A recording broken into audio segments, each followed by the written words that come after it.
Civil सेवा की प्रारंभिक परीक्षा में अंग्रेजी के सवालों के नंबर नहीं जोड़े जाने की घोषणा के बाद भी सीसैट का विरोध जारी है।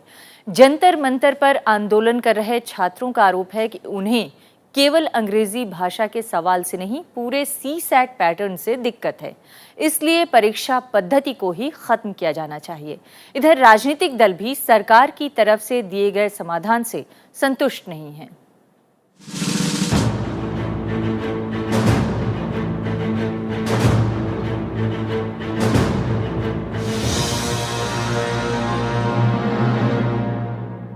यूपीएससी के सिविल सर्विसेज एप्टीट्यूड टेस्ट पर विवाद बरकरार है। आंदोलन कर रहे छात्रों का अब कहना है कि समस्या केवल अंग्रेजी के सवालों को नहीं, बल्कि पूरी सीसेट पैटर्न को ही खत्म किया जाए।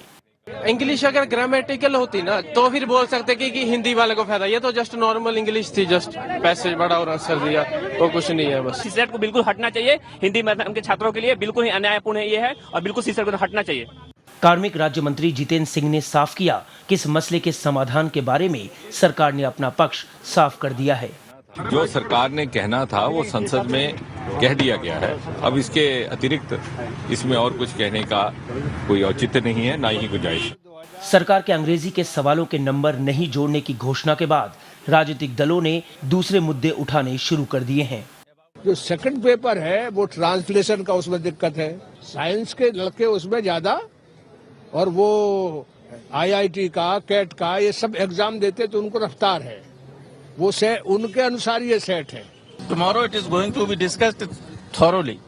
वहीं क्षेत्रीय राजनीतिक दल क्षेत्रीय भाषाओं में परीक्षा कराने की मांग कर रहे हैं। Hindi speaking states, what we are raising is we want other Indian languages to be included in the entrance preliminary examinations. उधर यूपीएससी ने कहा कि 24 अगस्त को होने वाली परीक्षा में कोई बदलाव नहीं किया जाएगा। हालांकि सरकार इस बारे में जल्द अधिसूचना जारी करने की बात कह रही है। 2011 में यूपीएससी की सिविल सेवा प्रारंभिक परीक्षा में सीसेट लागू किया गया था। दीनानाथ बत्रा ने हाईकोर्ट में अपील की, जिसमें हिंदी भाषी छात्रों के साथ भेदभाव की बात कही गई। हाईकोर्ट के आदेश पर इसकी जांच के लिए इस साल मार्च में अरविंद वर्मा की अध्यक्षता में कमेटी बनाई गई, जिसने सरकार को हाल ही में अपनी रिपोर्ट दी, जिसके आधार पर सोमवार को केंद्र सरकार ने प्रारंभिक परीक्षा के सीसेट प्रश्न पत्र में अंग्रेजी के सवालों के अंकों को ग्रेडेशन या मेरिट में शामिल नहीं किए जाने की घोषणा की। साथ ही 2011 सिविल सेवा परीक्षा में शामिल हुए परीक्षार्थियों को 2015 की प्रारंभिक परीक्षा में शामिल होने का मौका दिए जाने की बात कही गई है। लेकिन सरकार की इस घोषणा से न विपक्ष संतुष्ट हुआ और न ही छात्र। रविंद्र सिंह शोरान, राज्यसभा टीवी।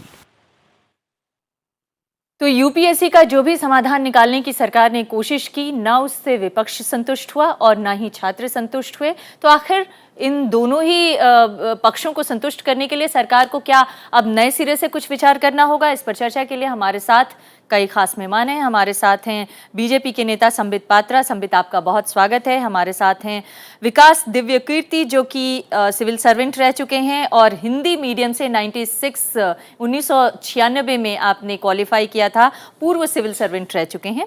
और हमारे साथ एक और खास मेहमान है, 1964 में हिंदी मीडियम की पढ़ाई करने के बाद जिन्होंने सिविल सेवा की परीक्षा को उत्तीर्ण किया था, एनसी सक्सेना। और इनका परिचय एक और भी है, ये सिविल सेवकों की पढ़ाई जो लाल बहादुर शास्त्री एकेडमी में होती है, वहाँ पढ़ाने भी जाते हैं, और जो सीसैट पैटर्न लागू किया गया उसकी पूरी परिकल्पना में भी एक्टिव रोल प्ले करते रहे हैं। तो आप सभी मेहमानों का बहुत बहुत स्वागत है। इस चर्चा को आगे बढ़ाऊँ उससे पहले संबित, मैं आपसे शुरुआत करना चाहती हूँ। सरकार ने अपनी तरफ से एक समाधान निकालने की कोशिश की, और जो मुश्किल था, जो सवाल था कि अंग्रेज़ी की बहुतायत हो रही है, अंग्रेजियत बढ़ रही है, और इसलिए अंग्रेज़ी के नंबर को मेरिट में जोड़ा ही ना जाए, उसको रिकॉर्ड में ना माना जाए, तो शायद इसका समाधान निकल जाए। लेकिन न छात्र संतुष्ट हैं और न ही विपक्ष संतुष्ट है। तो अब आप लोग क्या करेंगे? नहीं, जहाँ तक विपक्ष की संतुष्टि का सवाल है, विपक्ष ने तो इस टॉक्सिन को बोया है, तो मुझे लगता है आज वो अगर संतुष्ट नहीं है तो वो प्रॉब्लम उनकी है। मगर जहाँ तक छात्रों का विषय है, हमें सिंपैथी भी है, और बाय एंड लार्ज एक बैलेंसिंग एक्ट के माध्यम से सरकार ने प्रयास किया है कि जो लार्जर सेक्शन है उसको संतुष्ट किया जाए। 2011 में, मुझे माफ कीजिएगा संबित, आपको मैं रोक रही हूँ। आपने कहा इस बीच को विपक्ष ने बोया है, जरा इसको विस्तार से बताइए कि कैसे क्या हुआ है। नहीं, स्वाभाविक रूप से देखिए, हर कोई जानता है सीसेट का जो मसला है 2011 में आया, और मुझे आश्चर्य है कि वीरप्पा मोइली जो इसके सदस्य भी थे कमेटी के, वो आज बिल्कुल शांत बैठे हुए हैं, और उन्हीं के साथी जो हैं वो पार्लियामेंट में बहुत कुछ कह रहे हैं। और जब प्राइम मिनिस्टर के सामने भी सीसेट के इस विषय को रखा गया तो प्राइम मिनिस्टर भी इससे कन्विंस थे 2011 से। लेकिन देश को पता है कि यूपीएससी एक ऑटोनॉमस बॉडी है, वो सरकार के निर्देशों पर नहीं चलती है। नहीं, आप देखिए, सरकार के निर्देशों पे नहीं चलती है तो ये हमारे पे भी लागू होता है ना। आप सिलेक्टिवली कहेंगे कि 2014 से पहले यूपीएससी ऑटोनोमस थी और सरकार की बातें उस पे नहीं चलती है, और अब 2014 में इन 2 महीनों में कहेंगी कि सरकार जो निर्णय ले रही है वही यूपीएससी पे लगेगा, तो मैं इसे सिलेक्टिविटी कहूंगा। खैर, आपने मुझसे इतिहास मांगा था तो मैं स्पष्ट में ये कह दूं कि 2011 से लेकर अब तक जो सरकार थी वो इस पर मौन व्रत धारण किए हुई थी। उसके पश्चात जब उन्हें लगा कि एक कमेटी बैठाना चाहिए, एक कमेटी, अरविंद वर्मा कमेटी भी उन्होंने बैठाई, और डेमोक्रेटिकली इलेक्टेड गवर्नमेंट द्वारा एक कमेटी बैठी थी। लेकिन इस बात को आप क्यों नहीं मेंशन कर रहे हैं कि दीनानाथ बत्रा जी ने इस मामले में हाई कोर्ट में पीआईएल दायर की थी और तब ये जाकर बड़ा मुद्दा बन गया था। तो स्वाभाविक और दीनानाथ बत्रा जी का संबंध किससे है? नहीं, बात को आप क्यों छुपा रहे हैं? नहीं, छुपाने वाली बात क्या है? दीनानाथ बत्रा क्यों? मैं तो कहता हूं अगर हमारे पार्टी से भी कोई पीआईएल डाले तो इसमें बुराई क्या है? ये एक स्वतंत्र देश है, कोई भी पीआईएल डाल सकता है और विषय को आगे बढ़ाया जा सकता है। आप फिर ये कैसे कह रहे हैं कि इसका बीज यूपीए ने बोया था? तो बीज किसने, पीआईएल हाईकोर्ट में किसके खिलाफ डाला? जो बीज यूपीए ने बोया था उसके खिलाफ डाला, या पीआईएल करने वाला ही सीसेट लेके आया था? आप ये समझाइए मुझे। विशेषज्ञों को तो ये डर लग रहा है कि आप यूपीएससी जैसी स्वायत्त संस्था को कमजोर करने की कोशिश भी कर सकते हैं। नहीं, मुझे तो ये डर लग रहा है कि आप पहले क्वेश्चन को फॉर्मुलेट करिए कि हमारी बात को यूपीएससी मान रही है तो वो अच्छा है, या ना माने तो वो अच्छा है। मुझे लगता है कंफ्यूजन कहीं ना कहीं इस सवाल को बनाने में ही जा रहा है। एक तरफ तो आप कह रही हैं कि सरकार को और सख्त कदम उठाने चाहिए थे और सीसेट को स्क्रैप कर देना चाहिए। नहीं, ये हम नहीं कह रहे हैं कि सरकार को और सख्त कदम उठाना चाहिए था कि नहीं, क्योंकि यूपीएससी एक स्वायत्त संस्था है और यूपीएससी को निर्देश देने का काम सरकार नहीं कर सकती है। संविधान संशोधन करना पड़ेगा अगर सरकार निर्देश देना चाहेगी तो। अमृता जी, यूपीएससी, ये विषय हमें पता है, इसलिए हमने यूपीएससी को अपना ओपिनियन रखा। यहाँ मैं यह भी बता दूं कि 24 अगस्त को जो प्रीलिम्स एग्जाम होने वाले हैं उसको स्थगित करने के विषय में भी सरकार ने मन बनाया था। सरकार के डीओपीटी ने एक चिट्ठी लिखी थी यूपीएससी को, यूपीएससी ने उसे स्वीकार नहीं किया। यूपीएससी ने यह लिखा कि क्यों नहीं ये स्थगित हो सकता है। क्या सरकार ने कोई बाध्यता बनाई? बिल्कुल नहीं, सरकार ने कोई बाध्यता नहीं बनाई। सरकार ने सभी पक्षों को सुना, उसके पश्चात उन्होंने सदन के पटल में जो हमारे डेमोक्रेसी का रूल है, क्वेश्चन के आंसर में अपने ओपिनियन को रखा है। ये ओपिनियन सरकार के ओपिनियन के रूप में यूपीएससी को जाएगी। और जब ये ओपिनियन गठित हुआ तो मैं बता दूं 2 यूपीएससी के सदस्य भी मौजूद थे। स्वाभाविक रूप से ये एक सबके रजामंदी से बनाई हुई संवैधानिक सवाल को आगे बढ़ाते हैं। आप ये कह रहे हैं, आप हमारी बात को मान रहे हैं, लेकिन क्या संवैधानिक संस्था होने के नाते, जिसको बार बार हम कह रहे हैं कि यूपीएससी एक ऑटोनॉमस बॉडी है और जिस तरह से यूपीएससी ने फैसला लिया उस पर आज भी कायम है, अगर सरकार के इस जवाब को भी, पार्लियामेंट के जवाब को भी देखें तो उससे यही लगता है कि यूपीएससी ने जो सीसेट का स्टैंड लिया उस पर आज भी कायम है, तो सरकार की इस पूरी कवायद का कुछ अर्थ निकल रहा है। मैं 2-3 बातें कहूँगा। संबित की लगभग सारी बातों से मैं असंतुष्ट हूँ, विरोध करूँगा हर बात का पॉइंट्स में। पहली बात वो ये कह रहे हैं कि लार्जर सेक्शन की प्रॉब्लम को सॉल्व कर दिया गया है, ये एकदम गलत बात है। लार्जर सेक्शन को दिक्कत 8 क्वेश्चन से नहीं थी, 8 क्वेश्चन केवल 20 नंबर के, 35 क्वेश्चन जो लगभग 80 नंबर के, उनमें ट्रांसलेशन की दिक्कत है। ट्रांसलेशन की दिक्कत क्या होती है, मैं आपको एग्जाम्पल देता हूँ। आज के एग्जाम्पल लीजिए। विजय सिंह साहब जो यूपीएससी के मेंबर थे, सीसेट को लाने में उनकी भूमिका थी, आज उन्होंने एक स्टेटमेंट दी अखबार में, मैं आपको 2 हिंदी में इंग्लिश में पढ़ के सुनाता हूँ। इंग्लिश में लिखा है, Mr. Vijay Singh said the government succumbed to the goons lobby while saying that marks of the English comprehension paper in the preliminary exam should be excluded for merit or gradation. इसका मतलब जो मैं समझ पा रहा हूँ वो ये है, उन्होंने कहा कि गुंडा लॉबी के सामने सरकार झुक गई, जबकि साथ में ये भी कहा कि इंग्लिश के नंबर नहीं जोड़ने चाहिए। इसका ट्रांसलेशन हिंदी के अखबार में, उसी अखबार में क्या, उसको सुन लीजिए। लिखा है, अंग्रेजी के मार्क्स को हटाकर गुंडों की लॉबी के सामने सरकार ने घुटने टेक दिए हैं। ये दिक्कत है। आज के ही अखबार में यूपीएससी के ही मेंबर की स्टेटमेंट इंग्लिश में क्या है और हिंदी में क्या है, एक ही अखबार में अलग अलग है। ऐसे क्वेश्चन से आप बच्चों से क्वेश्चन पूछते हैं प्रीलिम्स में, 35 क्वेश्चन ऐसे आते हैं 80 नंबर के, उनके आंसर गलत हो जाते हैं, आंसर गलत होते हैं और बाहर निकल जाते हैं। फिर आप कहते हैं हमने ग्रॉस इंटरेस्ट में, कॉमन इंटरेस्ट में ऐसा कर दिया। नहीं। पहली बात, बेसिक प्रॉब्लम सॉल्व नहीं हुई। इस बेसिक प्रॉब्लम की जड़ क्या है, थोड़ा सा उसके ऊपर Basic problem- मैं नजर डालना चाहती हूँ दिव्य। ये जो आप कह रहे हैं ना कि ये ऐसे सवाल होते हैं और इसकी वजह से प्रॉब्लम आती है। पेपर है मेरे पास। ये पेपर है, अंग्रेजी का पेपर है, मेरे पास भी है। उससे उतनी दिक्कत है ही नहीं। जो 20 नंबर हटाए गए हैं, या जो जिसको मेरिट में ना जोड़ने की बात कही गई है, अंग्रेजी का जो कंपलसरी पेपर था उसका एक सवाल है। ये सवाल को अगर मैं पढ़ दूं तो अंदाजा लग जाएगा लोगों को कि दरअसल किस स्टैंडर्ड के सवाल पूछे जा रहे हैं और क्यों नहीं आपके छात्र उससे पहले एक बात को समझ लीजिए, इसके स्टैंडर्ड से कोई दिक्कत नहीं है। हाँ। ये 10वीं क्लास के सवाल हैं, आसान सवाल है, इससे कोई दिक्कत नहीं ये 10वीं से भी कम। चलिए मान लिया। हाँ। मेन एग्जाम में 300 नंबर का इंग्लिश का पेपर हमेशा से होता है, क्वालिफाइंग है। हाँ। जब वो होता ही है तो उसमें दिक्कत क्या थी? इसी की जरूरत थी। अगर इसकी जरूरत थी तो साथ में 8 क्वेश्चन भारतीय भाषाओं के भी क्यों नहीं है? बराबर क्यों नहीं है? हम तो कहाँ पहले कह भी रहे नहीं हैं? होते थे, जब आपने तो एग्जाम दिया 3 था साल तब भी से- नहीं होता था, ये- जब आपने एग्जाम दिया था तब ये भी नहीं पेपर होता 3 था। साल पहले आया है, तब पेपर था ही नहीं है वाला। हाँ। ये तो पेपर अभी आया है 2011 में। आपने 2011 में पहली बार कहा कि एक लैंग्वेज से सवाल पूछेंगे, बाकियों के नहीं पूछेंगे। भेदभाव की समस्या, इंग्लिश से कौन परेशान है? मान लीजिए कि एक गांव का बच्चा 8 में से एक सवाल गलत कर दे, एक तो गलत कर सकता है, एक सवाल गलत होने के 2.5 नंबर कट गए, और नेगेटिव मार्किंग के 0.8 और कट गए, 3.33 कट गए। एक नंबर पे 1000 लोग बाहर हो जाते हैं। 3 एक नंबर सवाल आप- गलत होने पे। एक सवाल एक नंबर पे, हाँ। और एक सवाल गलत होने पे 3.33 का नुकसान होता है उसको। ये कोई नहीं कह रहा कि मुश्किल पैसेज है, लेकिन जो पैसेज आपके लिए आसान है वो गांव के बच्चे के लिए मुश्किल हो सकता है। आसानी का फैसला कौन करेगा? नहीं, लेकिन बात यह है दिव्य कि अगर आप सिविल सर्वेंट बनना चाहते हैं, देश की सर्वोत्तम नौकरी में जाना चाहते हैं, तो आप अपने लिए क्या स्टैंडर्ड चाहते हैं? कोई मना नहीं कर रहा। आप इंग्लिश मेंस में क्वालिफाइंग पेपर लेते हैं, लीजिए। हाँ। लेते ही हैं, हिंदी का भी होता है, रीजनल लैंग्वेज का भी होता है, इंग्लिश का भी होता है, इसमें दिक्कत क्या है? उसको टफ कर दीजिए। आप पहले राउंड में ही CSAT को इंट्रोड्यूस, एक मिनट, प्रीलिम्स के राउंड में ही आपने 70% पॉपुलेशन को बाहर कर दिया। यूपीएससी के मेंबर KS चेलम, आज के अखबार में उनका लेख है हिंदू में, वो लिख रहे हैं कि CSAT गलत है क्योंकि 70% लोगों को, गांव के लोगों को बाहर कर देता है। KS चेलम का आर्टिकल है हिंदू में आज, उसको पढ़िए। इससे भी संतोष ना मिले। नहीं, दिव्य, सवाल ये है कि आपको अगर लड़ाई लड़नी है तो आप उस व्यवस्था के खिलाफ लड़ाई लड़िए जिस व्यवस्था ने हिंदी मीडियम की पढ़ाई को इतना कमजोर कर दिया कि एक वक्त में हिंदी मीडियम से पढ़ के टॉप करने वाले IAS ऑफिसर आज की स्थिति में वो कह रहे हैं, वो खुद मान रहे हैं कि आज हिंदी मीडियम का बच्चा इसको क्वालिफाई नहीं कर सकता क्योंकि उसकी पढ़ाई का स्टैंडर्ड ही वो नहीं तो है। पढ़ाई का स्टैंडर्ड खराब करने की लेकिन जिम्मेदारी बावजूद इसके आप लोगों ने इसको इंट्रोड्यूस क्यों किया? मुझे ये बताइए, क्योंकि आज जिस तरह से हजारों लाखों बच्चे इसका विरोध कर रहे हैं, एक तरह से राजनीतिक मुद्दा बन चुका है ये। आप या तमाम आप जैसे यूपीएससी को समर्थन देने वाले लोग फिर भी ये मान रहे हैं कि ये CSAT का पैटर्न बिल्कुल ठीक है और हमारे देश के सिविल सेवा में आने वाले लोगों को इसको क्वालिफाई करना जरूरी है। मैं हिंदी भाषी रहा हूँ हमेशा से। हाँ। और हिंदी में ही मैंने हाई स्कूल, इंटर वगैरह किया था। मेरी सारी संवेदनाएं और सिंपैथी हिंदी वालों के साथ हैं, लेकिन नीति बनाते समय दिल से नहीं, दिमाग से काम लेना पड़ता है।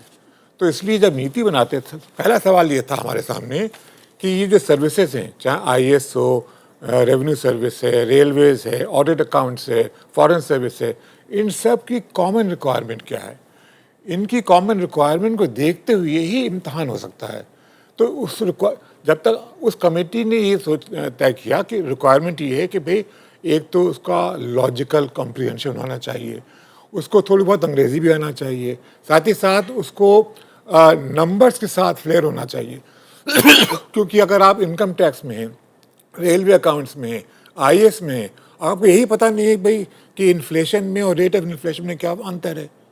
आप ग्राफ से डील करेंगे, आप नंबर से डील करेंगे इसलिए ये तय किया गया कि भाई इसमें कंपल्सरीली होना चाहिए कि हम 25-20 सवाल ऐसे पूछें जिससे पता चले कि आप लॉजिक समझते हैं कि नहीं, आप नंबर्स समझते हैं कि नहीं समझते हैं। दूसरी बात ये है कि आप ये भी साथ साथ देखें कि इसमें जो ऑप्शनल पेपर्स हैं उनकी वेटेज बहुत कम हो गई है। पहले हमारे ज़माने में ऑप्शनल पेपर्स की वेटेज 70% होती थी, तो हम बहुत अच्छे थे मैथमेटिक्स में, क्योंकि आपके चॉइस का सब्जेक्ट मिल जाता था और आप ऑप्शनल पेपर लेके पाली से भी, संस्कृत से भी, हिंदी से भी या किसी भी सब्जेक्ट से हाईएस्ट नंबर हासिल कर सकते थे। वो ये रहा था 2008 तक कि लोगों को लगा कि भाई पाली ले लो, पाली में बहुत कम बहुत से मार्क्स मिल जाएंगे, पाली पढ़ ली। किसी ने अरेबिक ले ली, किसी ने सोचा कि भाई इंटरनेशनल लॉ पढ़ लो, 2 किताबें पढ़नी पड़ेंगी, हम रट लेंगे और पास हो जाएंगे। इसलिए तय किया गया कि जो जनरल कॉम्प्रिहेंशन है, जनरल स्टडीज़ हैं, इकोनॉमिक्स है, करंट अफेयर्स है, इसकी नॉलेज होना चाहिए। अनफॉर्चुनेटली हमारी सोसाइटी का नहीं, जो लेकिन ये ठीक है, आप जो कह रहे हैं कि इससे- बैलेंस जी, होना चाहिए, लेकिन जी। क्या आप मैनेजर पैदा करना चाह रहे थे या प्रशासनिक अधिकारी देखिए, पैदा करना चाह रहे थे? आप लोग क्या चाहते थे? प्रशासनिक अधिकारी की जो क्वालिफिकेशंस हैं, जो रिक्वायरमेंट है, जो जॉब में करता है, वो सब उसको देखते हुए ही हमने इम्तिहान का पैटर्न बनाया। साथ ही साथ उससे जो डिस्क्रिमिनेशन होता है, ये मत भूलिए कि आईएएस में भी 49% रिजर्वेशन है। लेकिन दुर्भाग्यवश हम जब जाते हैं पढ़ाने मसूरी, हम देखते ही हैं कि जो एससीज, एसटीज, ओबीसीज आ रहे हैं, वो भी सब ऐसे हैं जो इंग्लिश मीडियम के हैं। तो इससे बहुत ही एक समाज में एक बहुत ही इनइक्वालिटी बढ़ती चली जा रही है। एक सवाल जो इन्होंने बेहद महत्वपूर्ण जवाब दिया, वो बताइए कि जो रिजर्वेशन के थ्रू भी बच्चे आ रहे हैं, वो भी अंग्रेजी ही मीडियम के ज्यादातर आ रहे हैं, उसमें भी इंग्लिश मीडियम के लोग जो फर्स्ट जनरेशन के हैं वो इंग्लिश मीडियम से नहीं है। सतीश चंद्रा कमेटी ने इसके बारे में विस्तार में लिखा हुआ है। सेकंड थर्ड जनरेशन वाले इंग्लिश मीडियम से आते हैं, गांव के बच्चे नहीं आते हैं। जो एक रिजर्वेशन से आईएएस बन जाएगा, वो गांव में क्यों रहेगा? उसके बच्चे अच्छे स्कूल से क्यों नहीं पढ़ेंगे? तो बेसिक सी बात है। सर ने कहा कि पाली और लिटरेचर लेते थे। पहली बात तो ये मेंस की बात है, प्रीलिम्स की बात ही नहीं है। अभी झगड़ा प्रीलिम्स का चल रहा है। दूसरी बात, लॉजिक होना चाहिए, नंबर्स होने चाहिए। इसमें क्या दिक्कत है? एक मैनेजर को और एक आईएएस को अगर लॉजिक नंबर्स ही चाहिए तो उन दोनों में अंतर क्या है? ज़्यादा ज़रूरत किस बात की है? के.एस. चेलम साहब ने हिंदू में लिखा, एम्पैथी की ज़रूरत है, सोशल इंटेलिजेंस की ज़रूरत है, सोशल अंडरस्टैंडिंग की ज़रूरत है। आप उसके क्वेश्चन 80 में से 6 पूछते हैं, रीजनिंग ज़्यादा पूछते हैं, मैथ ज़्यादा पूछते हैं, इंग्लिश ज़्यादा पूछते हैं। अगर इंग्लिश इतना ही जरूरी है, 20 सवाल पूछ रहे हैं ना, 10-20 सवाल ही तो 20 नंबर के तो सवाल पूछ रहे हैं इंग्लिश के। उसको इंग्लिश चाहिए, इंग्लिश चाहिए, इसमें कोई डाउट नहीं। अगर इंग्लिश चाहिए, क्या उसको भारतीय भाषा नहीं चाहिए? आईएएस बनने के बाद जिंदगी भर जिस स्टेट में रहता है, उत्तर प्रदेश में किसी भी राज्य का आदमी आएगा, जिंदगी भर हिंदी में काम करना पड़ेगा उसको। बंगाल में जाएगा, बांग्ला में करना पड़ेगा। पूरी लाइफ में एक दिन भी इंग्लिश यूज नहीं करेगा अगर डेपुटेशन पे नहीं जाता है तो।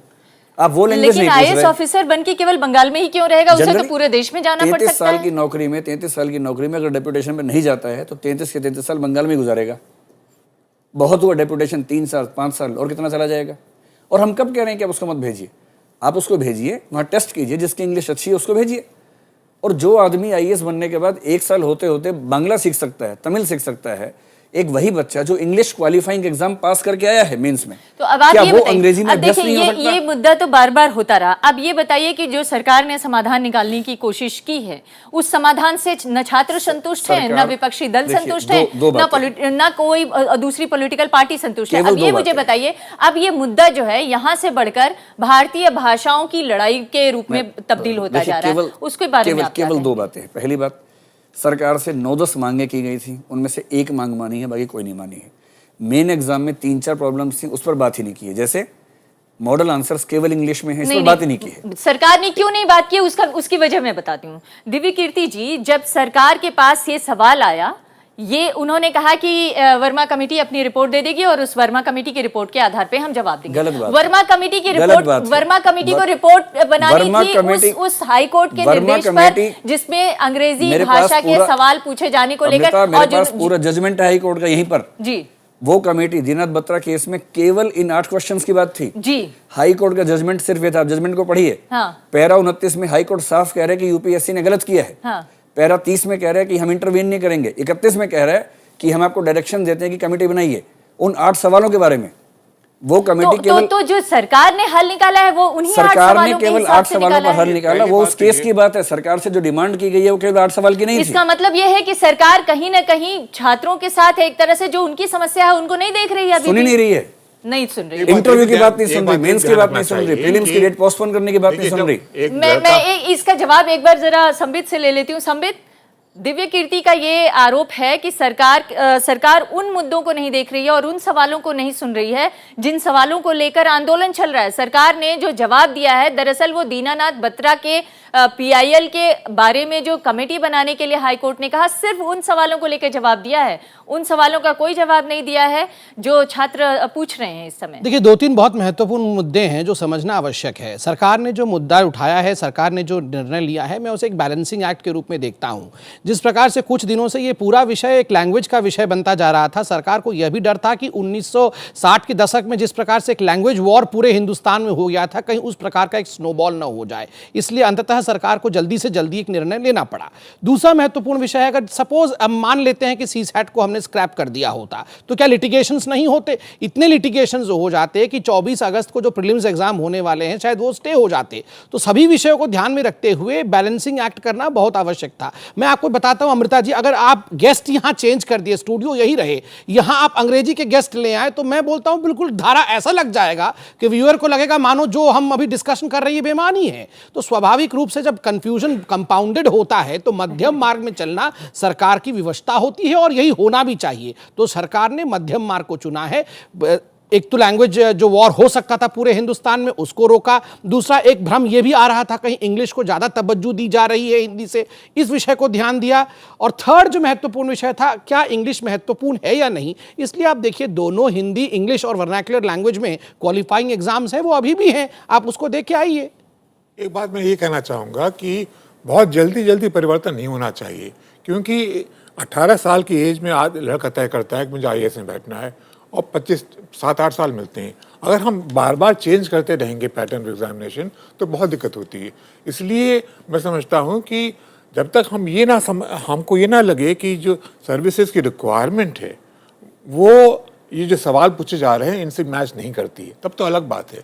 लेकिन अगर हमने कमिटी ने तय किया कि जिस 12-13 जो सर्विसेज, मेन सर्विसेज हैं, उनकी रिक्वायरमेंट देखते हुए ये सवाल पूछे जाना चाहिए। लेकिन ये आप अपने बगल में बैठे दिव्य कीर्ति को नहीं संतुष्ट कर पा रहे हैं, तो आप कैसे दूसरों को और छात्रों को ये संतुष्ट करेंगे कि आप अन्याय हो रहा है? मैं जानता हूँ अन्याय हो रहा है, लेकिन अन्याय किस लेवल पे हो रहा है? हम जो मानते हैं, देखिए अन्याय का चेंज करने का तरीका ये है कि एजुकेशन की क्वालिटी बहुत अच्छी करनी पड़ेगी। तब तक ये लोग अन्याय झेलते रहे, उसके अलावा कोई इलाज नहीं है। ये गिनी पिग है, गरीब लोगों का एक्सपेरिमेंट करेंगे, गरीब लोगों के साथ ऐसा हमें हर जगह ना अन्याय होता है। इसका मतलब एक्सपेरिमेंट होना ठीक है, आप कह रहे हैं साफ साफ। मैं तो साफ साफ कह रहा हूं कि एक बार कमेटी ने ये आप तय ये कर बताइए दिया कि फिजिकल फिटनेस भी जरूरी है IAS के लिए, पहले क्यों नहीं करवाते प्रीलिम्स से पहले, उसको एंड में क्यों करवाते हैं? क्या इंग्लिश का टेस्ट एंड में नहीं हो सकता? प्रीलिम्स में करते 70% मेंस में नहीं दे सकते, आप उसको एंड में कर लीजिए, हटा दीजिए वहां पर उनको। लॉजिक रीजनिंग से किसने मना किया? संबित जी कह रहे हैं कि मैंने बैलेंसिंग एक्ट किया है और UPSC ऑटोनोमस आप बता रही हैं, ये संविधान में लेके आया हूं, आर्टिकल 309, 3012, 320, 323 पढ़ लीजिए। साफ साफ लिखा है कि भारत सरकार तय करेगी सिलेबस क्या होगा और एग्जाम किस फॉर्मेट पे होगा, साफ लिखा होगा सब। वो जो इनइक्वालिटी, मैं एक बात आखिरी बात कहना चाहूंगा, इनइक्वालिटी जो है और जो अन्याय है उसे समाप्त करना है। और अगर हम इस नतीजे पहुंचते हैं कि जो रिजर्व कैटेगरी के लोग आ रहे हैं वो भी इंग्लिश मीडियम के और एलिट क्लास से हैं, तो आप कर दीजिए कि हिंदी मीडियम वालों को, रीजनल मीडियम वालों के लिए ही 50% रिजर्वेशन होगा। आप कर दीजिए हिंदी मीडियम वाले, आप ये कह रहे हैं हिंदी, कि तमिल, तेलुगु वालों को बोलिए खेती करें, IAS के बारे में ना सोचें, उनके बस की बात नहीं है, अंग्रेजों का शासन है, यहाँ उनकी बात नहीं सुनी जाएगी, सीधा बोल दीजिए। मैं आपके ये जो संविधान के सवाल पे आऊंगी, उससे पहले मृदुला मुखर्जी हमारे बहुत देर से वेट कर रही है। मृदुला जी, आपने तमाम बहस हमारे स्टूडियो के मेहमानों की सुनी, क्या आपको भी लगता है कि जो सरकार ने समाधान निकाला है वो पर्याप्त है? CSAT की जो व्यवस्था है वो ठीक है, या फिर उसमें बदलाव आपको लग रहा है कि जरूरी है? और अगर जरूरी है तो बदलाव का तरीका क्या होना चाहिए? जो सरकार निकाल रही है समाधान वो ठीक है या कोई और तरीका होना चाहिए? देखिए, मुझे लगता है कि समाधान ऐसा नहीं होना चाहिए कि जो प्रॉब्लम है वो भी सॉल्व ना हो और बड़ी मुसीबत खड़ी हो जाए। मुझे लगता है कि UPSC की एक बहुत पुरानी और बहुत अच्छी ट्रेडिशन है, उसका बहुत अच्छा रेप्यूटेशन है, एक प्रोबिटी का, इम्पार्शियलिटी का। आज तक कभी सवाल नहीं उठे हैं कि जो बच्चे जो पर्चे देते हैं, जो एग्जामिनेशन होते हैं, उनमें कहीं कोई प्रॉब्लम है। मुझे लगता है कि ऐसा इंस्टीट्यूशन है जिसे ऐसे ही नहीं हमें क्वेश्चन करना चाहिए। हाँ, क्रिटिसिज्म हमेशा जो है वो वेलकम है, उसको सिस्टम के अंदर जाना चाहिए, UPSC को टाइम मिलना चाहिए, उसको एग्जामिन करे, उसको अच्छी तरह से देखे और कहाँ उसको संशोधन कर सकते हैं वो ज़रूर करें। किंतु मैं एक बात ज़रूर एग्री करूँगी सक्सेना जी से कि हम कई बार ये चाहते हैं कि हमारे समाज में जो एक बेसिक इनइक्वालिटी है, जो एक बेसिक शिक्षा की समस्या है, जो अंग्रेजी का स्थान हमने बनाया इतने सालों में, उसको हमने हटाया नहीं है। हमारे सारे बच्चे चाहे वो पॉलिटिशियन के हों और चाहे ब्यूरोक्रेट के हों और चाहे टीचर के हों, सब इंग्लिश मीडियम स्कूल में जाना चाहते हैं और बहुत सारे जाते भी हैं। तो पूरे समाज में हमने इतने उसमें तो हम कभी बदलाव लाने की कोई कोशिश नहीं करते हैं। हाँ, और आखिर में जाके हम चाहते हैं कि इक्वालिटी हो जाए। ये प्रॉब्लम बिल्कुल ठीक कह रहे हैं कि वहां से शुरू होता है और उसका समाधान नहीं, लेकिन उसका समाधान तो फिर बहुत लंबा हो जाएगा ना। लेकिन आज जो लड़के आंदोलन कर रहे हैं वो कब तक आंदोलन करते रहेंगे इस तरह का समाधान निकालने के लिए? क्योंकि वो तो एक इंडेफिनिट लड़ाई में तब्दील हो सकती है, क्योंकि सरकार ने आज 67 सालों में, आजादी के 67 सालों में अभी तक जो व्यवस्था बनाई है उसको तो बदलने के लिए पता नहीं कितना लंबा संघर्ष करना पड़ेगा। यहाँ तो लड़कों को तुरंत समाधान चाहिए, और वो समाधान किस तरीके से निकलेगा? क्या यूपीएससी को संसद के द्वारा निर्देश देकर निकलेगा, या फिर यूपीएससी खुद इसको बदलेगी, या फिर कोई और तरीका होगा? और यूपीएससी की तरफ से जो आज अभी तक का जो जवाब आया है उससे लगता नहीं है कि कुछ बदलाव होने जा रहा है। आर्टिकल 320 में साफ लिखा है कि यूपीएससी भारत सरकार को सलाह दे सकती है। आर्टिकल 323 संविधान का कहता है कि अगर यूपीएससी की सलाह भारत सरकार नहीं मानती है तो संसद के सामने बात रखनी पड़ेगी। हाँ। अगर सलाह न माने यूपीएससी की, संसद में सब पार्टियां समर्थन कर रही हैं, सरकार को क्या दिक्कत है? नहीं, लेकिन सरकार संविधान यही सलाह की अब एग्जाम पोस्टपोन नहीं करेगी। संशोधन करेगी ना? नहीं, क्यों करेगी? कोई संशोधन नहीं करेगी।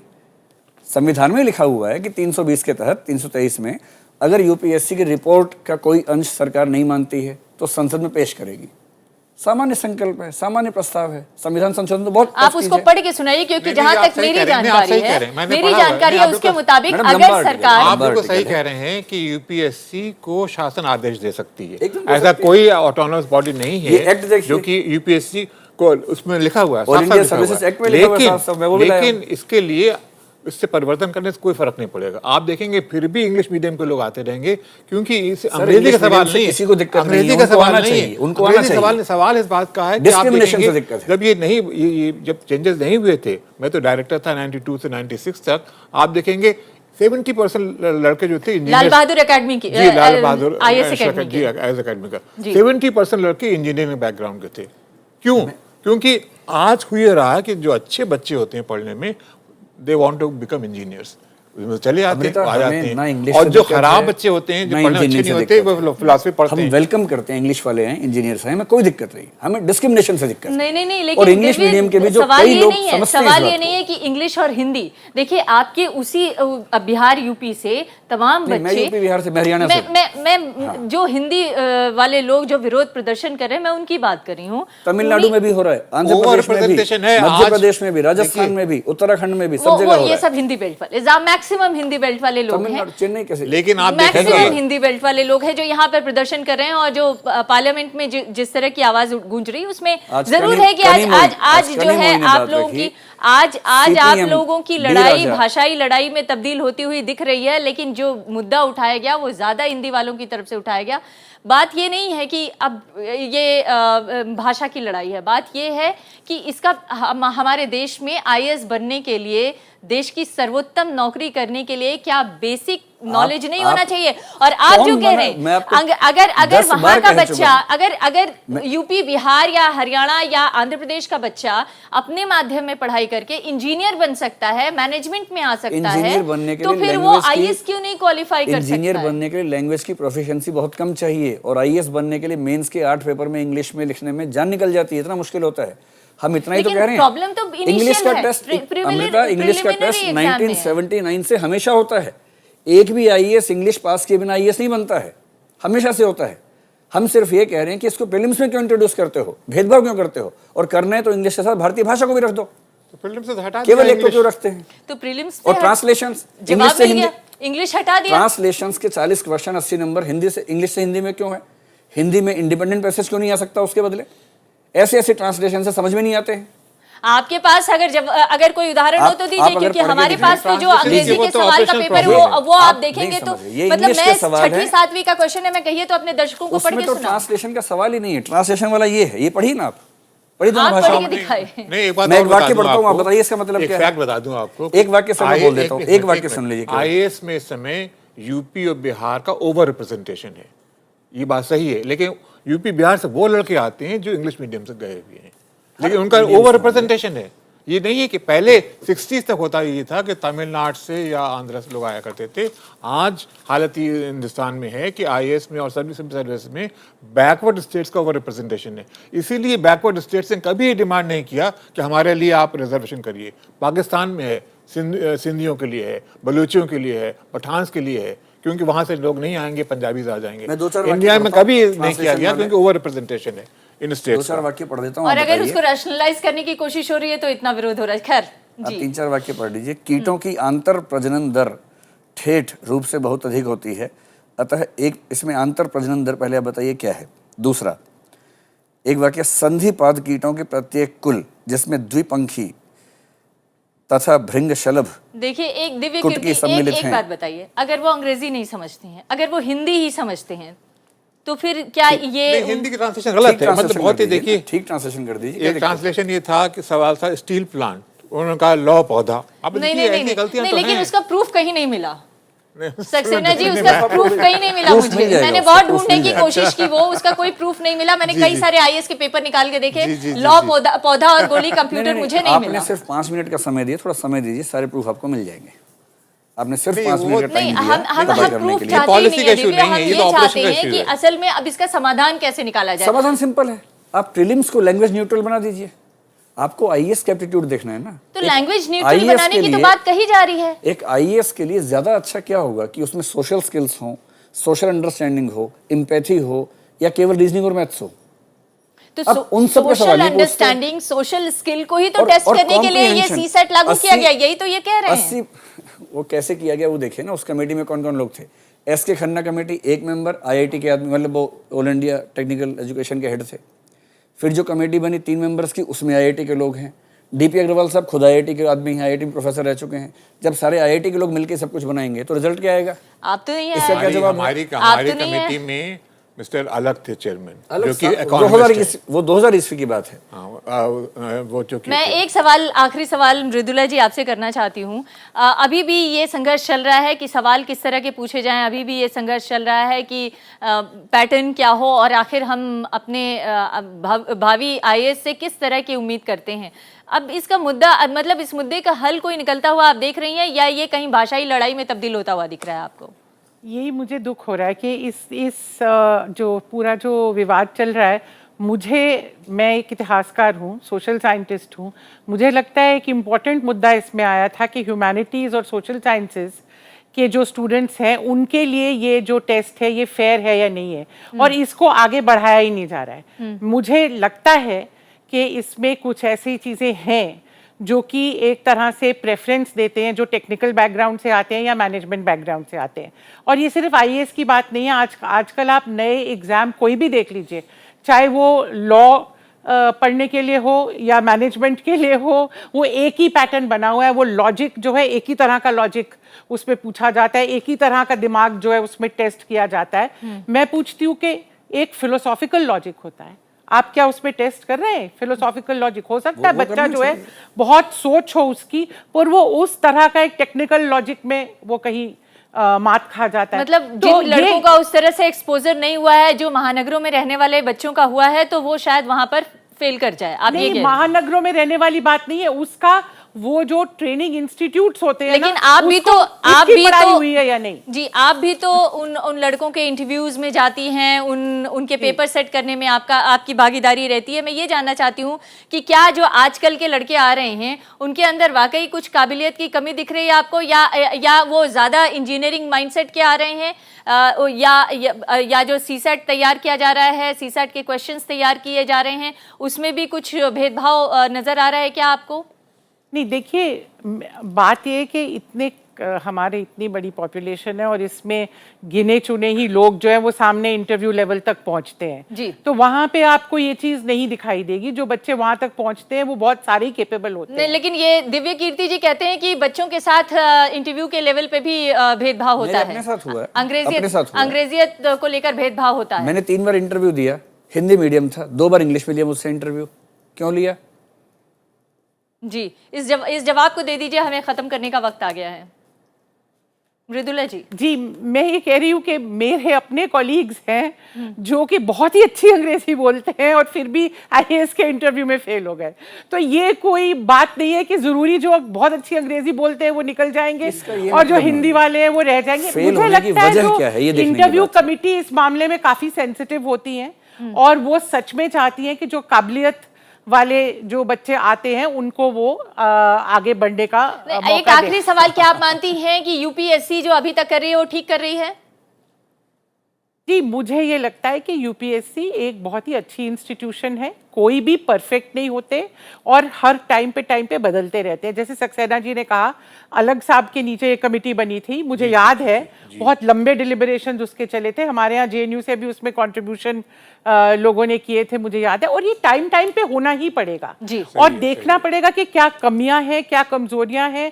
हम सोच सकते हैं कई बार हमारा सिस्टम परफेक्ट है, पर उसका जो नतीजा है वो हमारे जो हम चाहते थे वो नहीं निकलता है। Between our desire and the result बहुत लंबा गैप आ जाता है, तो वो तो हमको चेक करना ही है। पर इसको हमें यूपीएससी पे छोड़ना चाहिए, पॉलिटिसाइजेशन नहीं होना। आप कह रही हैं पॉलिटिसाइजेशन नहीं होना चाहिए, आप क्या चाहते हैं? 3 साल तक यूपीएससी ने खुद क्यों नहीं चेक किया इस चीज को कि ट्रांसलेशंस में और मेंस में इंटरव्यू में इतने दिक्कतें हो रही हैं? अगर उन पे छोड़ देंगे तो हम क्या करेंगे? इसका मतलब आप कह रहे हैं कि आप कह रहे हैं कि संसद के जरिए इसका हल निकाला जा सकता है। एकदम संसद सबसे बड़ी संस्था है। कहना चाहूंगा कि जो रीजनल मीडियम के लोग हैं, जिसमें हिंदी हो चाहे मराठी हो तेलुगु हो, उनके लिए रिजर्वेशन होना चाहिए। रिजर्वेशन तो कोई नहीं मांग रहा। मतलब 3 हमारे अलग अलग मेहमान और तीनों के अलग अलग जवाब हैं। एक का ये कहना है कि अगर हिंदी मीडियम ही मुख्य वजह है और उनको ही लग रहा है कि अगर हमारे साथ भेदभाव बढ़ता जा रहा है तो हिंदी मीडियम के लिए अलग से रिजर्वेशन कर देना चाहिए। लेकिन आप चाहते हैं कि संसद के जरिए इसका समाधान निकाला जा सकता है और इक्वल ट्रीटमेंट मिलना चाहिए। लेकिन मृदुला जी का मानना है कि यूपीएससी को भी कमजोर नहीं करना चाहिए। बहुत बहुत धन्यवाद हमारी इस चर्चा में शामिल होने के लिए आप सभी का। और ये थी आज की हमारी पहली खबर।